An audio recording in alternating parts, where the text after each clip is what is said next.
com mais uma série Pense Digital. E hoje eu tenho a honra de receber a doutora Valéria Scheck, que é especialista em crimes informáticos, com atuação em Chicago, nos Estados Unidos, no Brasil e em Portugal, né? Tem uma atuação forte em crimes cibernéticos, e eu estou muito feliz pelo aceite do convite. Hoje a gente vai falar da pauta crimes em ambiente de rede.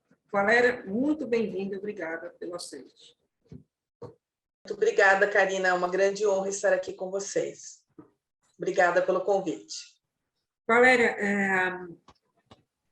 a gente vai falar aqui de perfis criminais e crimes, né? Em especial. São também chamados de delitos de risco informático. Como podemos dar de exemplo os crimes informáticos próprios, né? O acesso não autorizado, o hacking, a disseminação de vírus, o malware, que é a junção de duas palavras, malicious software, o embaraçamento ao funcionamento de sistemas e assim por diante. Temos também os crimes impróprios, ou seja, aqueles crimes que são praticados pelo modo em rede, né, nos sistemas informáticos, mas que já tem uma tipificação específica em nosso ordenamento jurídico, no nosso Código Penal. Como, por exemplo, os crimes contra a honra, né? Tem os artigos específicos do nosso Código Penal, mas ele pode ser praticado de uma maneira virtual, ou seja, com a calúnia, a injúria, a difamação em redes sociais, por exemplo. Qual é a sua atuação hoje em crimes informáticos, né? E em ambiente de rede também? Eu falo ambiente de rede porque às vezes envolve muito coletivo, né?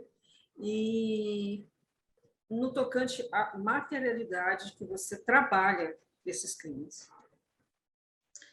Então, na verdade, eu sou formada em Direito, né? Primeiro fiz letras, atuei um bom tempo na área de letras, né? Especificamente língua inglesa, e quando eu me formei em Direito, já fui apaixonada assim, pela área do crime. E aí atuei em várias frentes na área do crime, mas há 9 anos atrás descobri o tal do direito eletrônico e a partir daí comecei a me envolver com comissões da Ordem dos Advogados, comecei a me envolver fazendo uma pós-graduação em Direito Digital e Compliance e assim por diante acabei tendo uma atuação muito grande juntando o crime com o direito digital.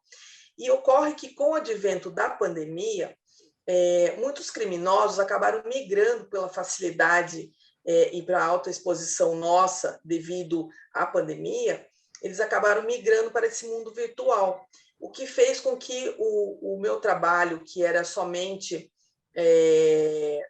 aliás, ele não era somente, né, mas voltado principalmente para o meio físico, ele passou a ser para o meio virtual de uma forma bem massiva, né? Para vocês terem ideia, no começo eu atuava com 3 pessoas, aí logo já fomos aumentando esse número de equipes, né? Onde nós temos uma equipe hoje de 20 pessoas, incluindo sistemas de informação, pessoal de TI, cibersegurança, advogados também parceiros em direito digital e compliance, nas atuações, inclusive não somente no crime, mas também na proteção de dados, que hoje é um assunto muito caro para todos nós. Ótimo. Como é que é esse processo? Como advogado criminalista, para as pessoas entenderem, né? A gente sabe como é que é, mas na prática...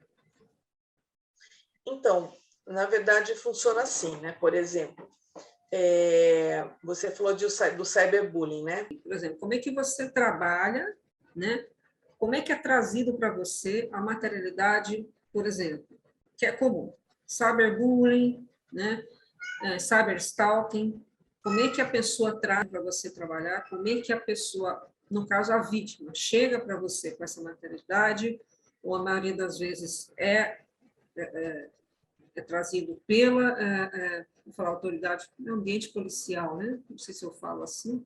Mas, geralmente é a vítima, né, que traz, mas não é isso? Muitos crimes que têm assim aparecido, na verdade, no momento, são referentes às plataformas, tipo invasões de dispositivo informático, né, que que por sinal a nossa lei acabou se adequando a esse tipo de conduta, né, com furto mediante fraude cometido por dispositivo eletrônico ou informático, também a fraude eletrônica. Então, são crimes cotidianos, tipo, aparece no mínimo, por exemplo, uns 10 vítimas por dia. Isso não somente pessoa física, pessoa jurídica também está sendo vítima desses tipos de crime.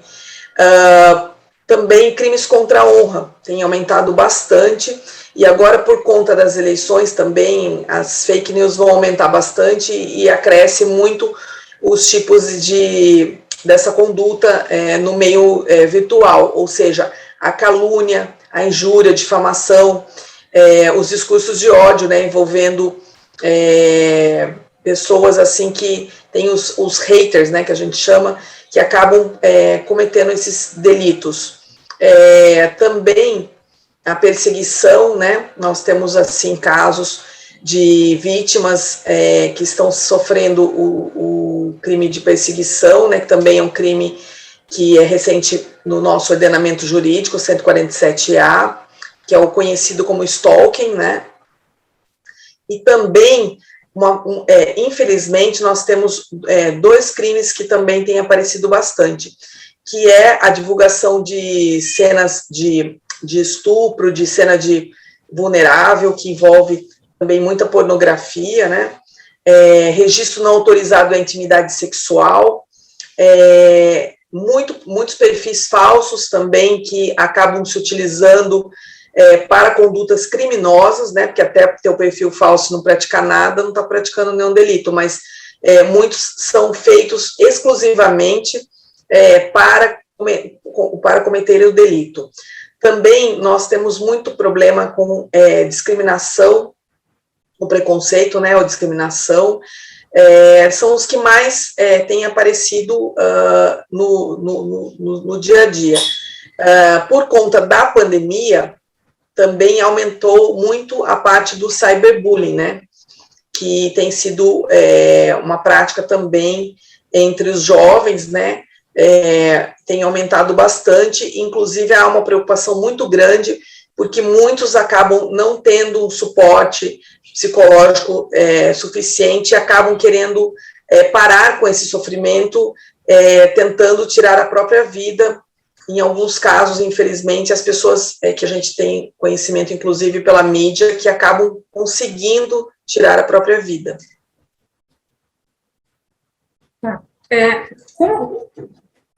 Como que a pessoa, que você percebe que ela colhe essas informações e traz para o advogado? Você vê falhas, você vê necessidade de orientação, né? Você já teve alguma implicação na apresentação da prova?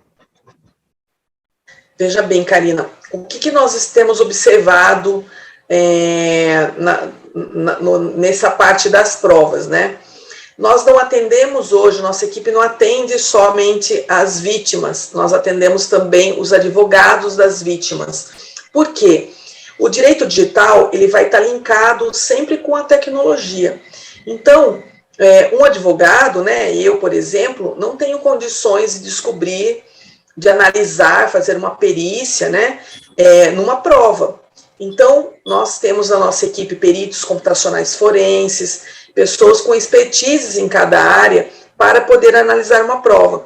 Então, muitos colegas advogados nos procuram justamente para saber a melhor maneira de colher uma prova, para que lá na frente do processo, essa prova não venha a ser impugnada. Então, essa pergunta tua é muito interessante, porque podemos observar que os nossos tribunais não têm mais aceitado um simples print screen, né? Aquele print de vulgo, print de tela, como uma prova. Obviamente que ela pode ser usada como um indício de prova, mas ela não pode provar a veracidade daquela prova. Por exemplo, nós duas estamos conversando e acabamos praticando um crime aqui um crime contra a honra, falando que alguém cometeu um crime, ou seja, praticando uma calúnia. O que acontece? O tabelião, né, se eu for fazer uma ata notarial, ou até mesmo a polícia, não vai saber se, por exemplo, aquele conteúdo é verdadeiro. Então, um print screen não dá para analisar. Agora, já se a gente começar a pensar nessa prova, que ela possa ser analisada em juízo, né, que ela possa ser questionada pela parte contrária, nós vamos tomar cuidado em fazer a coleta dessa prova adequadamente para que a outra parte possa analisar, ou seja, dentro dos parâmetros legais, dentro da cadeia de custódia, desde a coleta até o tratamento dessa prova, como que ela foi colhida. Então, hoje nós utilizamos de maneiras mais assim adequadas, com plataformas específicas para a coleta dessas provas, para que lá para frente não seja questionado a veracidade, a autenticidade dessa prova. É uma orientação que a gente dá até com o perito, né? Se acontecer alguma situação em plataformas sociais, automaticamente, numa quebra de privacidade, sigilo, a gente consegue chegar, né? Se for num ambiente duvidoso, não reconhecido, é interessante que se guarde alguma coisa, filme principalmente, né? Filme, não sei de que materialidade a gente está falando, mas quanto maior a comprovação, melhor, né? Então, o que eu vejo, às vezes, a pessoa muito desesperada porque ela não está mentindo, mas não tem com que comprovar, não tem com que falar. Ela tem um print que serve de um norte, né, para a investigação, mas ela não tem tecnicamente a expertise para extrair aquela prova, para guardar. Muito provavelmente ela já passou para várias pessoas cometendo outro crime sem saber, né, no desespero, né, tem prova que você não pode repassar, né, você não pode, se você guardar no ambiente, ela foi transitada no ambiente para o outro uma vez, né, se você passar para vários, já fica, ela pode ser compactada, descompactada, então você já mexeu nessa prova, né, dependendo do que for. Você não pode mexer, né, então aconteceu no celular, desligue. Não, então leve na hora, na delegacia, entregue, né, filme, se for possível, filme com outro celular, dependendo do que for, né. Você, como advogado, hoje você vê a população preparada para esse tipo de procedimento ou não? Não, nem a população, nem mesmo a polícia, nem mesmo o judiciário. Por quê? A polícia não é tecnológica, o judiciário também não é tecnológico. Então, por isso, aí faz a diferença do advogado em direito digital, porque ele vai poder fazer o pedido da forma adequada, não é? Agora, nós temos aqui no estado de São Paulo a melhor polícia do Brasil, mas falta um investimento, apesar de nós termos pessoas muito capacitadas, mas eu observo que a polícia tem se esforçado muito com o pouco que ela tem feito muita coisa legal. E aí já fica a dica também, para aquela pessoa que não tem dinheiro para pagar uma perícia, alguma coisa assim, ela pode sim utilizar do Instituto de Criminalística, da Polícia Civil, para que possa ser periciado esse celular e tudo mais, né? Então, nós incentivamos as pessoas a colherem essa prova da melhor maneira possível, porque assim, olha, Karina, agora que vamos entrar nas eleições, eu estou preocupada, né? A gente não trabalha aqui, nossa equipe não trabalha só no Brasil, nós trabalhamos também em 2 eleições em Portugal, trabalhamos, agora teve uma última. Então, o que acontece? Por exemplo, se a pessoa pratica um crime de difamação na rede, e depois ela mudou de ideia e ela pagou, mas aquele advogado foi esperto e colheu a prova certinho, uma vez que ela postou aquele crime, já está consumado. Então, ela pode morrer de apagar, se foi salva essa prova de uma maneira adequada, perfeito. Então, ela pode vir a ser responsabilizada criminalmente e também civilmente, com danos morais, lucros cessantes e tudo mais. Exatamente. No tocante a crime de intolerância, o que você tem recebido, né? Principalmente de matéria de evidência, Você diz intolerância, por exemplo, Racial, religiosa? principalmente racial, religiosa, de raça. Não temos, não temos esse tipo de público, ainda não nos apareceu. Crime de ódio.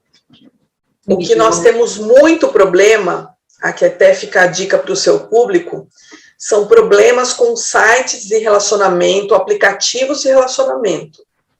Porque o que acontece, né? Nós vimos esse caso aí recente daquele que saiu um documentário do Netflix, né? Onde o criminoso se utilizava de um aplicativo chamado Tinder, de relacionamento, né? E agora estou ouvindo indignada aqui, né? Que ele vai até fazer um reality show, alguma coisa assim. Tomara que isso não tenha público, mas infelizmente parece que até aumentou o número de seguidores dele depois disso. E eu fico assim, pasmo, né? Como que pode uma coisa dessa? O cara vira ainda um ídolo de muita gente. Só que o que acontece? É muito importante que não vou falar para as pessoas não entrarem em site de relacionamento, pode entrar, só que com muita cautela, não acreditar em tudo que está sendo passado ali. Até porque são perfis, muitas vezes, fakes.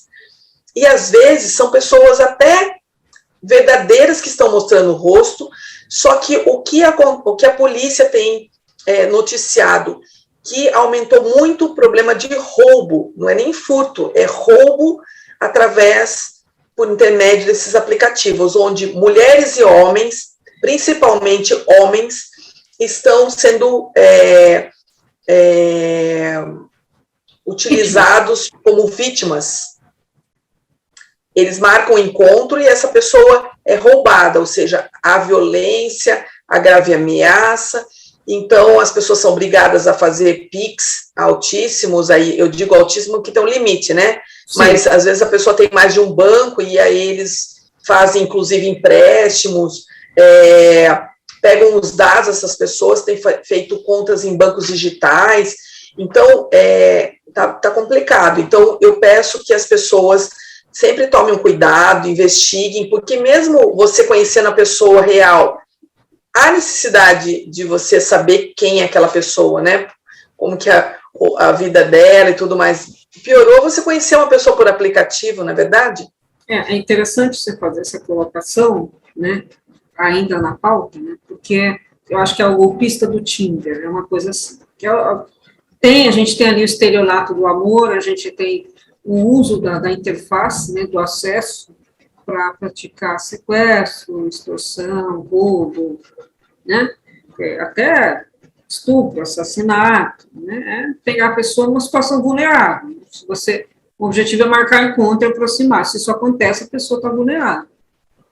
Né? Então, antes da pandemia, Karina, eu tinha muito problema, já tinha problema, só que agora aumentou, diferenciou o tipo de público, né? Mesclou, mas eu tinha muito problema com vítimas mulheres de scammers. Os scammers são os estelionatários digitais, esses estelionatários que utilizam da plataforma muito do Facebook, do Instagram. Sim. Então, eu, por exemplo, Valéria, né? Se eu não tenho a minha estima muito boa, vejo um perfil de um moço muito lindo, né?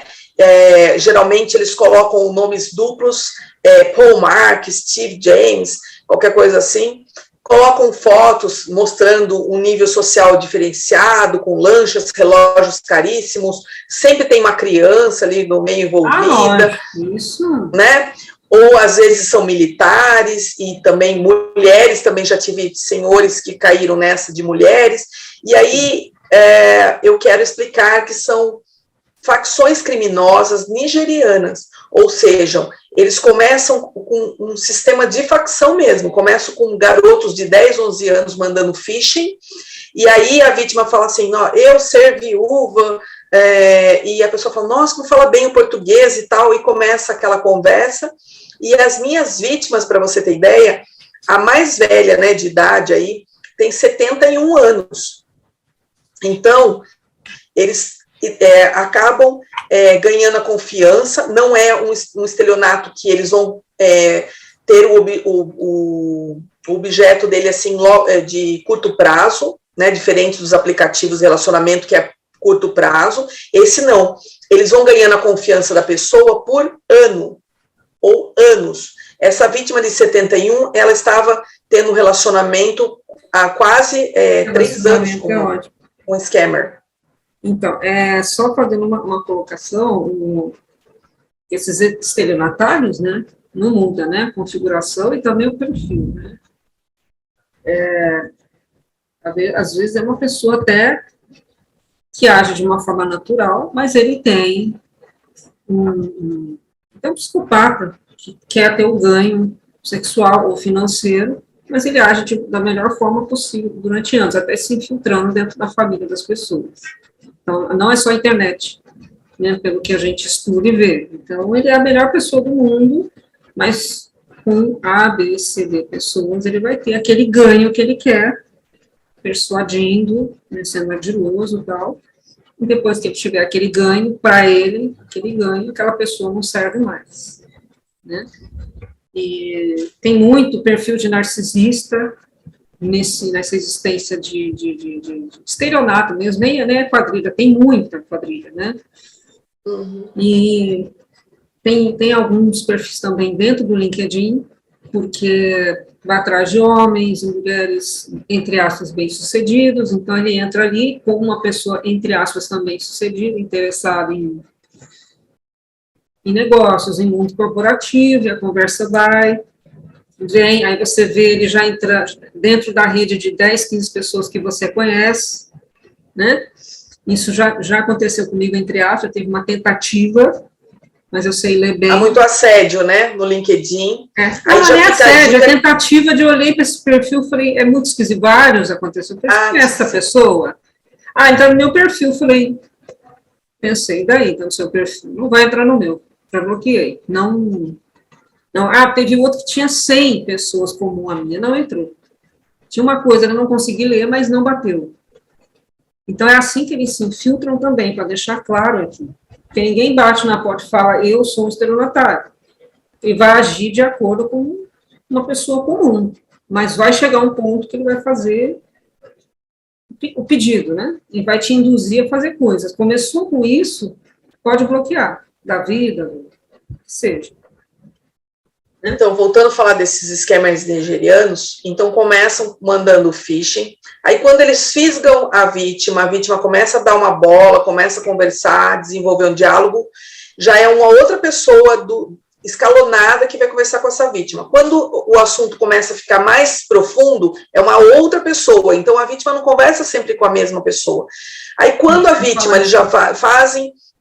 vão pegando amizade com todo mundo em volta da vítima e vão tendo, assim, ganhando a confiança da vítima, sabendo o dia a dia dela, começam aí a pedir vídeos e tudo mais, e salvar esses vídeos, a vítima tomando banho, a vítima se tocando e assim por diante. Aí eles vão colhendo todo o material.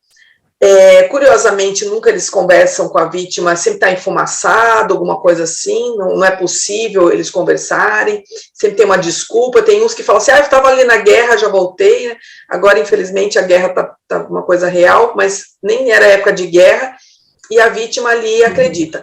Esse é um tipo de perfil, quando eles não conseguem o que eles querem, pedir o dinheiro, falar que estão precisando, por causa que aquele filho da foto ficou doente, alguma coisa assim, que eles vão emprestar, ou que recebeu uma herança, mas tem que liberar um dinheiro. Umas 4 vítimas chegaram a levar malas em dólar no aeroporto. Uma delas, na segunda vez, percebeu e a família intercedeu para impedir. E uma que ele chegou a ameaçar a família, de matar a família, essa senhora... aí que ela comprou uma arma raspada, olha o perigo, né, que já está cometendo um crime, e começou a apontar na frente do computador, dizendo que ia matar e tal, enfim.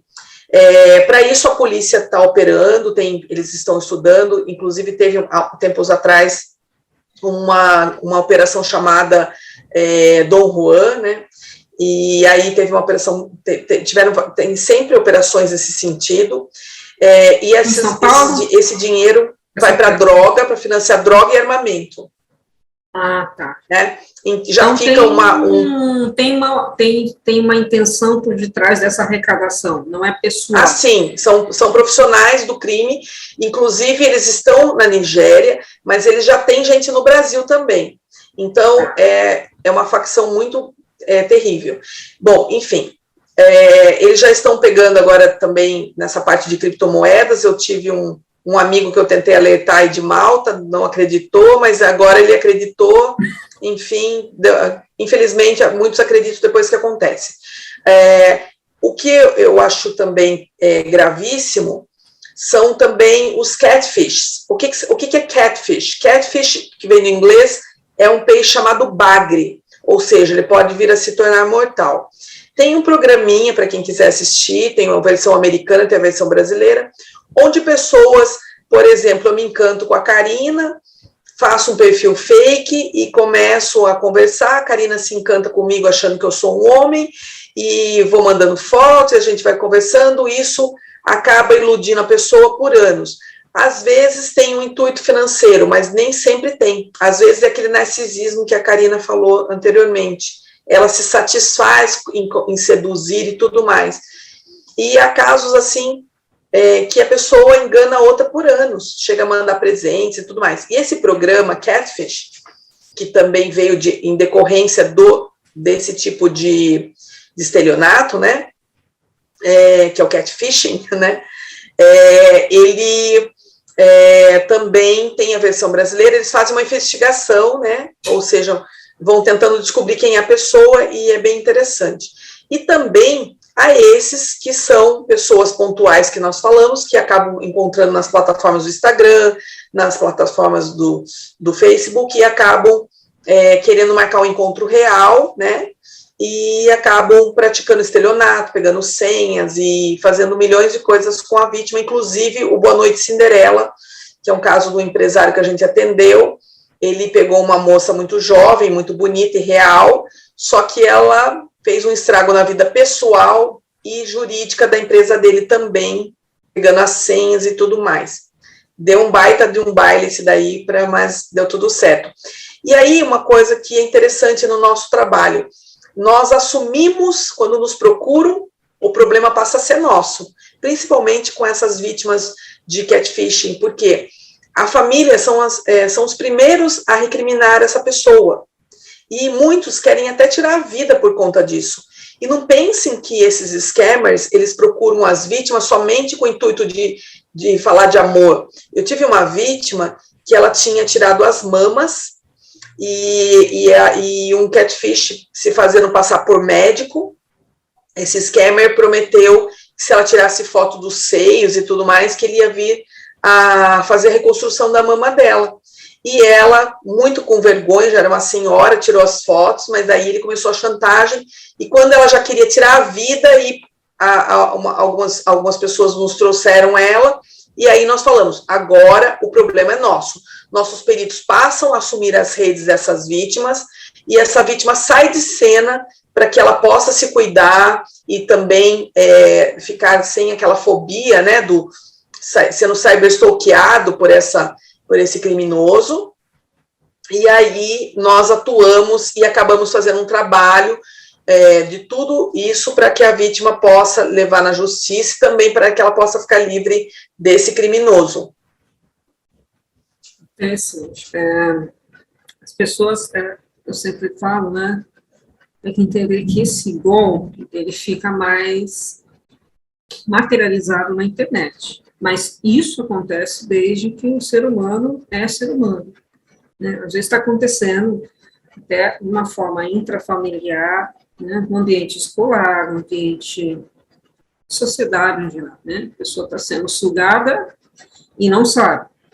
Na internet é só o método que muda, fica mais... Dá para comprovar, né? De uma forma menor, dá para se comprovar. É que o criminoso, ele se veste do manto que ele acha que ele não vai ser descoberto, né, do anonimato. A única falha dele, ele subestima a inteligência. Só que nós acabamos, na hora de utilizar, deixando rastros digitais, isso é fato, né? Você mais que eu pode dizer muito sobre isso, porque essa verdade vai chegar. Da mesma forma que eu tenho vítimas de mulheres que acabam fazendo mulheres de vítima por ciúmes, quando elas encontram no dispositivo informático delas fotos de outras mulheres, e elas acham que elas vão fazer um e-mail falso e vão disseminar aquelas fotos, e que vai ficar por aí, que elas nunca vão ser descobertas porque elas desfez daquele e-mail e tudo mais. Só que nós temos como pedir a quebra telemática, o juiz tem como determinar que a plataforma e que também a telefonia conte qual foi a operadora, qual foi o IP e tudo mais. Então, nós temos como chegar à verdade real. Se houve a quebra de privacidade, você tem um pântano aí de informações. É pântano mesmo, que está tudo escondido, né? Entre aspas, escondido. O perito, eu garanto que não está. Né? A gente vai com a fonte aberta, fechada, né? Em rede, celular, então você tem pelo menos 5 tipos de fonte aí para não errar, e você vai conduzindo aí a investigação para fazer um laudo. Né? Valéria, você quer fazer uma consideração no tocante a essa pauta, para a gente encerrar? Dos crimes? Essa pauta de crime. Sobre materialidade, então, né, que é com ela que você lida, né? Você pega, você trabalha com ela. Acho importante falar isso. Você, um advogado, justiça, policial, ele vai atrás da prova e a justiça trabalha com prova. Principalmente na informática, que fica muito... E eu vou finalizar com uma pergunta cabal. Você vai me dar a resposta que eu quero. Então, na verdade, a nossa preocupação é para que, além de proteger essa vítima e tirá-la do foco do crime, nós também possamos levar para a polícia, né, enquanto a autoria desse criminoso, né, poder estar aqui trabalhando em conjunto para que a gente possa levar o máximo possível para a polícia, até porque não devemos, aqui já fica a dica, né, não devemos somente fazer um boletim de ocorrência e largar que a polícia faça tudo sozinha, porque muitas pessoas acham que faz um boletim de ocorrência de estelionato e está lá, e não sabe depois porque foi arquivado, acho que é preguiça da polícia, mas na verdade não é preguiça da polícia, na verdade nós devemos a vítima voltar e dizer que ela quer representar, porque a polícia não vai poder agir se a vítima não quiser representar. No caso dos crimes contra a honra, a vítima deve ingressar com uma peça específica chamada queixa-crime. Para isso, as provas devem ser levadas de uma maneira bem substancial, né? Então, a coleta dessas provas devem ser muito detalhadas, né? E podemos até depois deixar algumas dicas, se bem que sim, eu vi que ao longo, por exemplo, se eu não tenho dinheiro para contratar um perito e também estou preocupada porque eu estou sendo vítima naquele momento e ouvi a Valéria falar que o print de tela não é suficiente, então o que eu posso fazer? Vamos supor, na plataforma do Facebook, eu vou lá, tem 3 pontinhos, eu vou salvar aquela URL, vou imprimir também a data que foi, anotar a hora que estava, porque o juiz depois, né, o delegado pode solicitar a plataforma e também o juiz determinar que naquela hora a plataforma vai poder trazer aquela informação caso a outra parte criminosa que praticou aquele crime venha apagar essa prova, né? Mas também nós temos uma plataforma que é bem interessante, a Verifact, que eu tenho usado bastante, a Verifact, que ela tem... Exato, ela mais utilizada pelos peritos para fundo. E pelos meus peritos também, que nós ajudamos a vítima também a colher essa prova, né? E sim, aí o que acontece? Ela também vai salvar, né? Ela vai fazer por espelhamento e tudo mais, vai ter uma técnica dentro da cadeia de custódia, formar um código hash, então depois essa prova ela pode ser periciada da mesma forma como que ela foi colhida e tudo mais.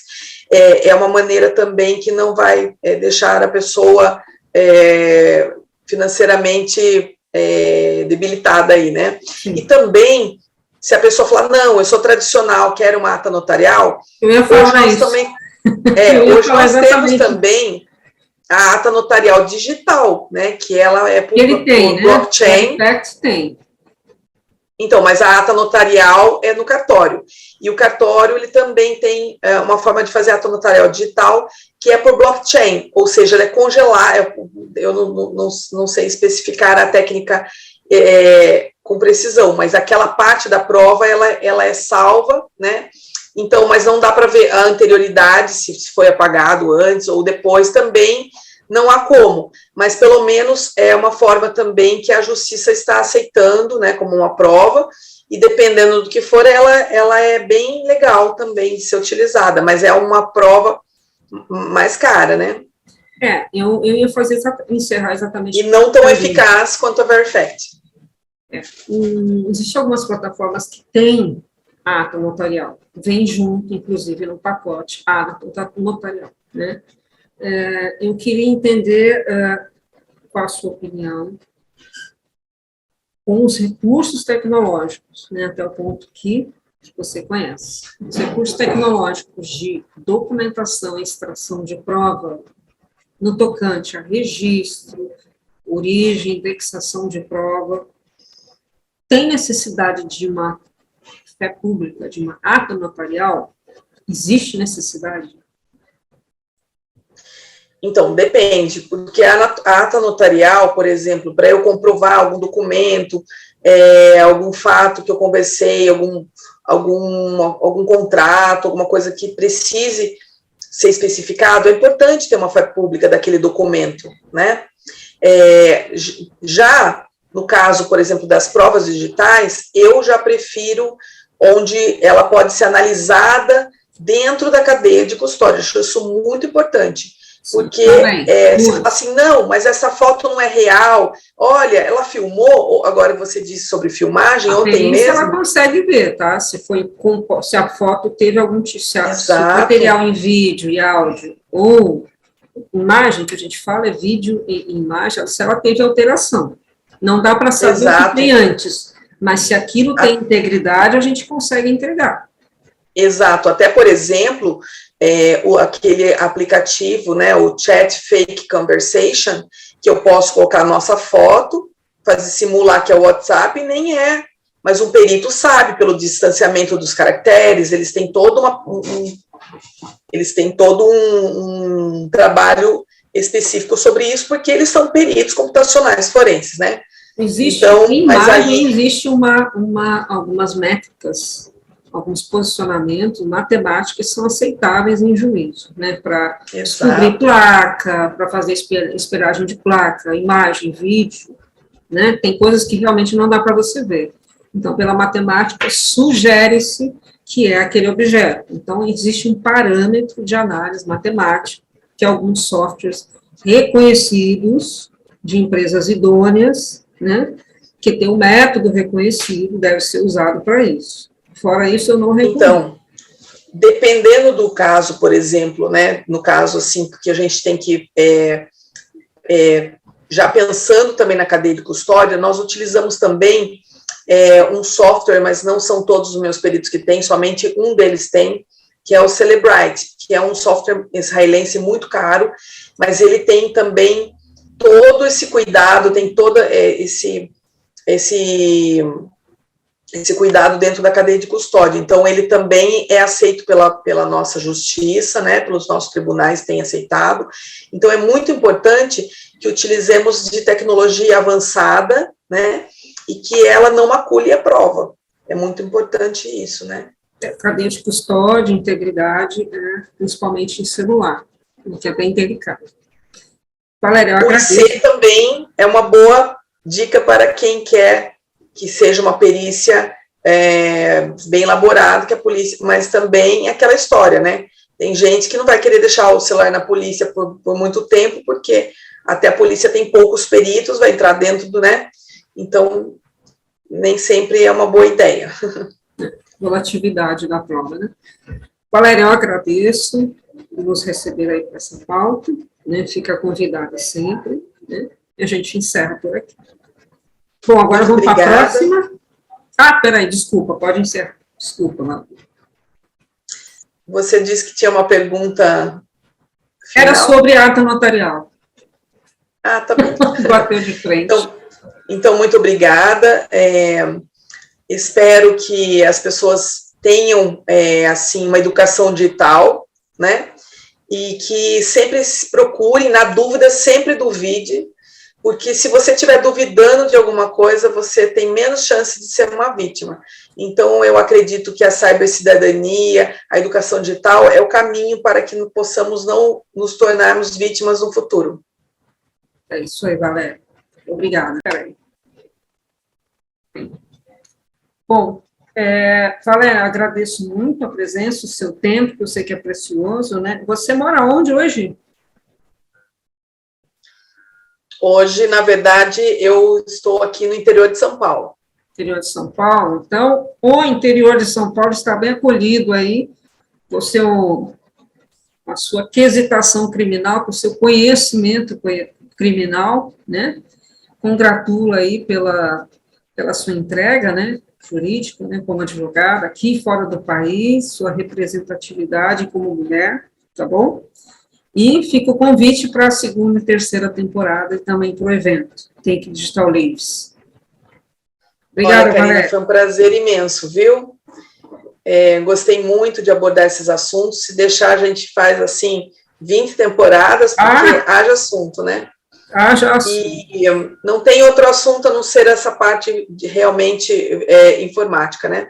Exato. E eu queria também aqui externar o meu agradecimento para a Andréa Tomé, que também é uma mulher em destaque aí na cibersegurança, frente à WOMSE, que faz um trabalho belíssimo na WOMSE, recrutando e incentivando, empoderando muita mulher aí na área de cibersegurança, e sinto muita falta de mais mulheres, né, assim, nessa parte criminal, mas devagar as coisas vão acontecendo e nós vamos tomando o nosso espaço. Exatamente. Ela foi muito corajosa, né, de tomar a frente aí desse segmento um pouco masculino, né. Então é isso.